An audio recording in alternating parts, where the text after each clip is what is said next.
Pemirsa, penghentian sementara aktivitas pertambangan nikel di wilayah Raja Ampat, Papua Barat Daya tidak menjawab masalah. Publik dan aktivis lingkungan mendesak pertambangan di Raja Ampat dihentikan secara permanen.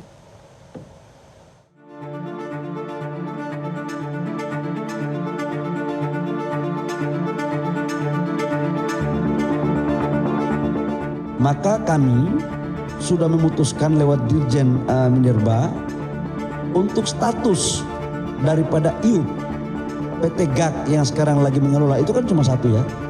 Itu kami untuk sementara kita hentikan operasinya sampai dengan verifikasi lapangan.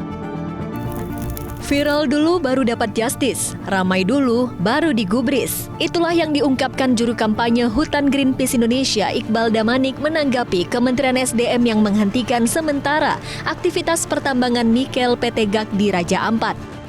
Meskipun telah dihentikan sementara, masih ada beberapa izin tambang aktif di Raja Ampat.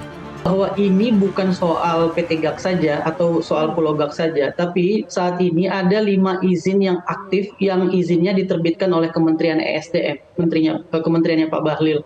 Ada di Pulau GAK, ada di Pulau KW, ada di Pulau Batangpele, kemudian di Pulau Manuran, lalu kemudian di Waigeo Besar. Nah, keempat dari 5 izin ini itu ada di dalam geopark yang tadi disebutkan, gitu. Sehingga dan ini semua dan 4-nya itu adalah ada di pulau-pulau kecil. Secara aturan di undang-undang tadi yang disebutkan pasal 35 ayat K-nya sudah sangat jelas bahwa dilarang melakukan penambangan mineral dan batu bara di pulau-pulau kecil, gitu. Jadi ini harusnya bisa langsung diambil keputusan. Protes aktivitas tambang nikel di Raja Ampat juga datang dari anggota DPR Komisi 7 Dapil Papua Barat Daya yang membidangi sektor pariwisata, Riko Sia. Ia menyebut masyarakat Raja Ampat tidak butuh tambang dan aktivitas tambang nikel di Raja Ampat sudah jelas melanggar dan pemerintah harus tegas mencabut izin tambang di Raja Ampat. Tidak lagi berbicara soal mau diinvestigasi.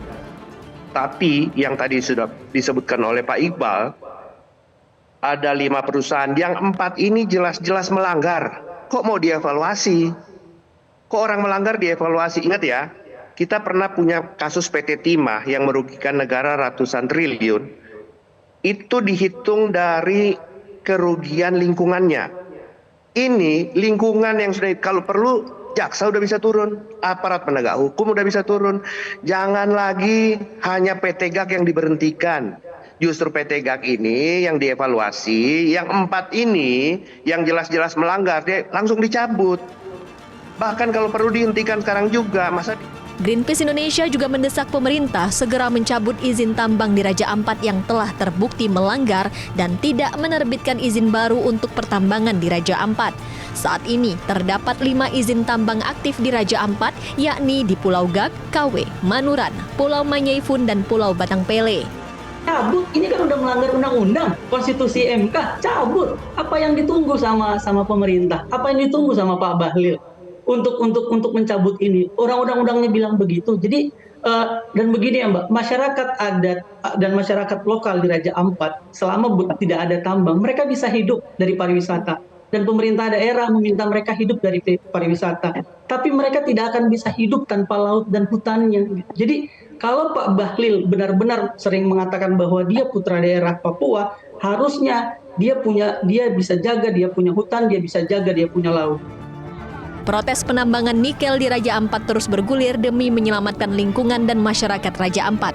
Jangan sampai pamor Raja Ampat sebagai surga terakhir di Indonesia menjadi sekedar cerita lama. Tim Liputan, Metro TV. Jelajahi cara baru mendapatkan informasi. Download Metro TV Extend sekarang.